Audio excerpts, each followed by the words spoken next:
भास्कराय विद्महे महद्युतिकराय धीमहि तन्नो आदित्यः प्रचोदयात्।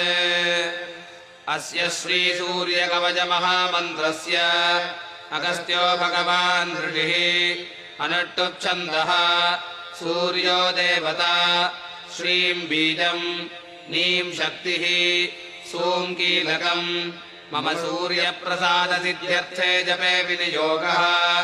जपाकुसुमसङ्काशं द्विभुजं पद्महस्तकम् सिन्धूराम्बरमाल्यं च रक्तगन्धानुलेपनम् माणिक्यरत्नखचित सर्वाभरणभूषितम् सप्ताश्वरथवाहं च मेरुं यान्तं प्रदक्षिणम् देवासुरवरैर्वन्द्यं रश्मिभिः परिवेष्टितम् सूर्यं ध्यात्वा सुवर्णाभम्। भास्कराय विद्महे महद्युतिकराय धीमहि